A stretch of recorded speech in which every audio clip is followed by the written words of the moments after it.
अचानक रोहिंग्या पहुंचे थे कार्यक्रम छोड़ के, क्या कुछ वजह रहा होगा?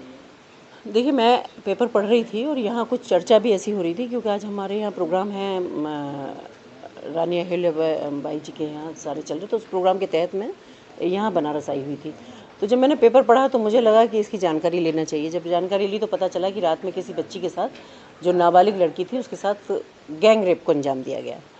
तो मुझे ऐसा लगा कि अगर मैं यहाँ हूँ और मैं वहाँ नहीं पहुँचूँ तो भी गलत बात है, क्योंकि कम से कम एक परिवार को, अब जो घटना थी वो घट गई, जो बहुत ही ज़्यादा दुखद थी, पर मुझे लगा कि कम से कम परिवार से मिलकर मैं कुछ सांत्वना अगर दे सकती हूँ तो मैं दूँ, या उनका कुछ और सहयोग कर सकती हूँ तो वो भी मुझे करना चाहिए। तो मैं वहाँ गई, तो मैंने उनके माँ बाप को भी बुलाया, बच्ची को भी बुलाया और उनसे बात की।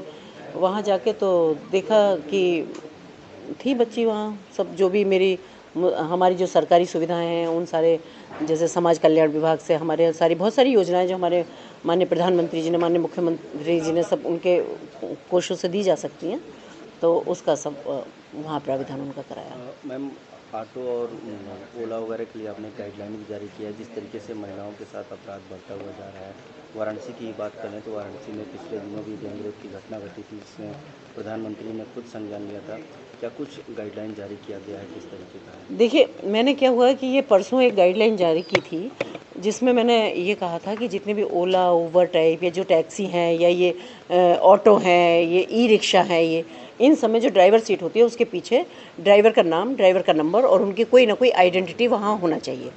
तो ये मैंने परसों आदेश किया था। आज मेरे जाने का एक रीज़न ये भी था कि मुझे बहुत ज़्यादा दुख हुआ, बहुत कष्ट हुआ कि जिसके बारे में मैं सोच रही थी सिर्फ उन्हीं आधारों पर जो मेरे यहाँ केस आते हैं, और आज वो मैं प्रत्यक्ष देख रही थी, क्योंकि उसमें भी कल एक ऑटो वाला ही था जो उस लड़की को वहाँ लेके गया और वो लड़की कुछ नहीं कर पाई।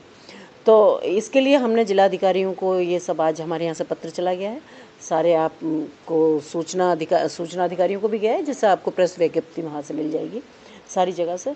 तो मेरा सिर्फ एक यही मकसद है कि महिलाओं को हम कैसे सुरक्षा दे सकते हैं।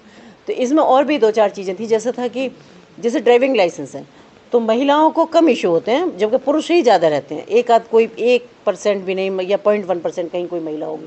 तो मुझे लगता है जब हम महिलाओं को आत्मनिर्भर बनाने की बात करते हैं तो हर फील्ड में हम महिलाओं को क्यों नहीं लाते। अगर ड्राइविंग की बात है तो ड्राइवर हम क्यों नहीं महिला को बनाते। खूब अपनी सेल्फ ड्राइविंग लड़कियां करती हैं, आज तो रॉकेट लड़कियां चला रही हैं, तो गाड़ी क्यों नहीं चला सकती हैं। तो एक वो आत्मनिर्भर बनाने वाली बात थी जब मैंने ये इनको लागू किया था इन नियमों को। तो मैं चाहती हूँ कि महिलाओं को भी इस प्रोफेशन में भी आना चाहिए, कि उनको ड्राइविंग करना चाहिए, गाड़ी हो या बस हो या जो भी है। और पहले भी मैंने एक आदेश दिया था कि जितनी भी बसेज़ हैं उनमें जिनमें महिलाएं जाती हैं, या जिनमें स्कूल बसें हैं जिनमें छोटी बच्चियां जाती हैं, आए दिन घटना घटती रहती हैं। आप लोगों को भी पता है, आप लोगों के माध्यम से भी खूब सारी ये निकलती रहती हैं कि वहाँ भी अगर गाड़ी में ड्राइवर महिला है तो ठीक है, नहीं भी है तो उसमें हेल्पर में रखें या उसको कंडक्टर के रूप में महिला रखें।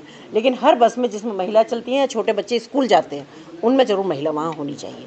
तो मैंने सिर्फ यही, क्योंकि इसी आधार पर, क्योंकि प्रैक्टिकली जितना मैं रोज़ सुनती हूँ और मैं देखती हूँ, क्योंकि हमारे पास बहुत केसेस इस तरह के आते हैं, तो मुझे लगता है कि जो भी एक तरीका हो सकता है क्राइम को रोकने का, तो वो हर कोशिश करनी चाहिए।